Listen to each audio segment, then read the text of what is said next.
Now, the video you're about to watch is an interesting one, is a chilling one. There is a tragic part of it, or is mostly tragic, if you like to put it that way. But beyond what happened and what I will explain at the end of this video, there are lessons to take from here. This happened many years ago. But before I say the things I want to say, I want you to watch this video. Wait, look at the camera, Steely. Hi, where's your normal? There. Ah. Good. Okay, let's go to Doroti. Okay, there's Doroti, and he's even looking at the camera, aren't you, Doroti? Stay looking. There, we got it. Okay, thank you, and let's move on over to our Sodi. There's Stamodi. Hi. They're going to have a little time on camera, hopefully, where they can talk to you a little bit, so that you won't think they're just total mutes. You know, they do talk and and they can think and, you know, work the vehicle that they're in. They can actually manipulate it. How about Sunori?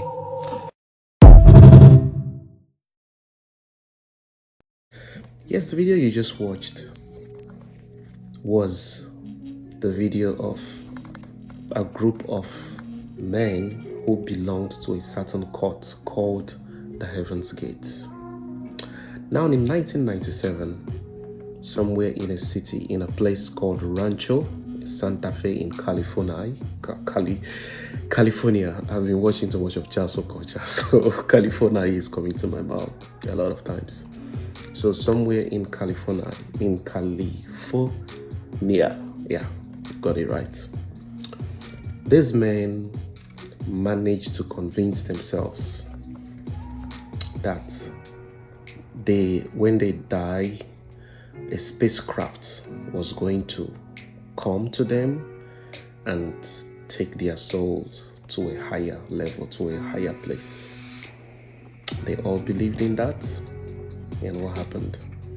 After this video that you just watched, they all committed suicide. This happened in March 1997. That is how they all went. That is how they all became history. You can read up more about that. The Heaven's Gate Court, that's what it's called.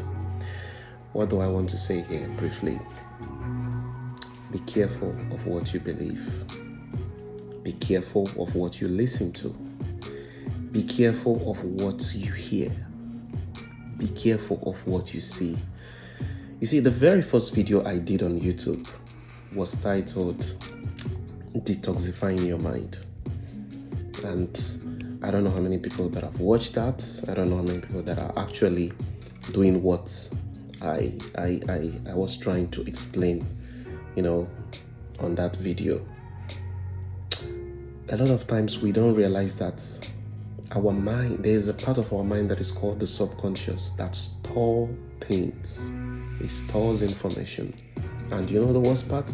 Most of the things that part of our mind stores, we don't even know about them. We don't know that these things are going in somewhere and they are just getting saved. Just like when you are doing something, or when you're doing something in a computer, and then somehow everything you're doing is automatic. As you're coming out from a page to a page, everything is being saved. How do I know? Because if you go to search history, you will see your browser history. If you go to your history of your browser, you'll see everything you've done for that day. There's a place in a computer, if you go to, you'll see activities you've done for that day. That is how the mind is. Everything we see, everything we do, everything we say, everything we hear, everything, even everywhere we go, whatever we involve ourselves in, there is a place in our mind that takes things, or that sort of generates information from that thing and store it somewhere in our mind. Yeah. And that is the reason why you need to be very careful. There is a video I've also done in the past where I differentiated between the halo and the herd effect. I'm not going to talk about the halo effect again because I've done that in the video. You can go and watch. It was a long video, but you will learn quite a few things from there. So I just want to talk about the herd effect. Herd effect is simply following things because everyone else is following that. Is being a crowd person. Wherever the crowd is going, you are there. As long as everyone is there, or majority of the people are there, you must also be found there.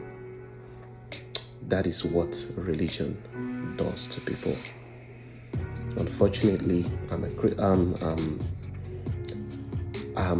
someone who at some point I have been affected by this until I started taking more cognizance of my mind and the way I think.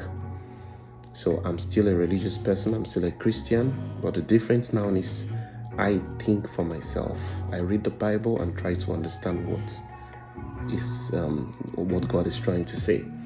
And I don't just follow what my man of God says and every other person says just because my man of God said it and every other person is just doing it. No. I learned to think independently. And I think it's something that a lot of people also need to start mastering, how to think independently. So the herd effect means you just keep following the crowd. And that is what religion does to many people.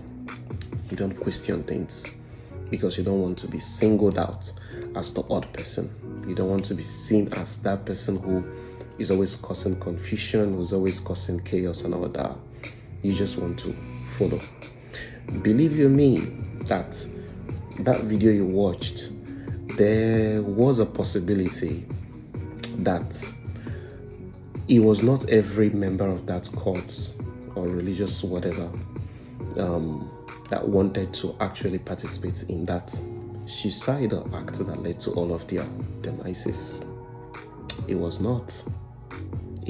Some of them probably wished they had a choice.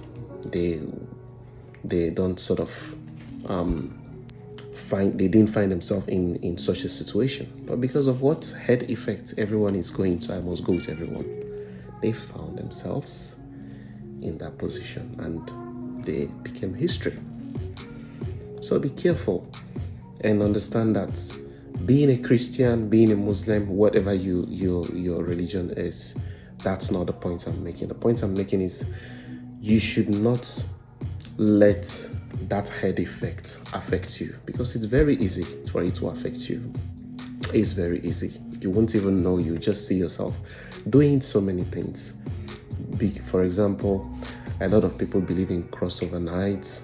A lot of people believe in that if you go and pray, if you go to church and cross over on the 31st of December of that year, the following year you are going to have a wonderful year. Everything will almost be perfect for you and all that. So many people have different belief on that, but guess what? It usually doesn't work like that. If you're crossing over to a new year with the same attitude you had in the previous years, I'm sorry, bro, you're just passing time. And that is one example of what can happen when and where people are affected by the herd effect. You just keep following. God gave us a brain for a reason, and one of the reasons is to be able to think independently, reason independently, ask questions, demand answers, dig deeper. Don't just take things that have been thrown at you hook, line and sinker and just believe it to be your truth. Let your truth be as a result of thorough digging, thorough research, thorough critical thinking. That is why you have your own brains. So you mustn't sacrifice your brains alongside other people just because everyone else is doing. So be careful what you see, be careful where you find yourself in, be careful what you hear. And it's very sad that people have committed a lot of heinous acts and still continues to commit them because of religion. violence. I don't want to name any particular religion, but I know that a lot of violence, a lot of deception, a lot of untimely death, a lot of humiliation, a lot of things has happened as a result of religious beliefs. So I'm not telling you not to believe whatever you want to believe or to practice whatever you want to practice. I'm just saying, remember that God gave you a brain. Do not be quick to throw out your ability to use your brains, to reason independently, to think critically. Because at the end of the day, you are an individual. You have your own mindset, you have your own powers. But when you are always quick to just join the crowd without stepping back, what you do is you reduce your capacity as an individual because of obsession with collectivism. Let us all go. Everybody's going, so it's right. We have to all go to this place. It's not the right way to live.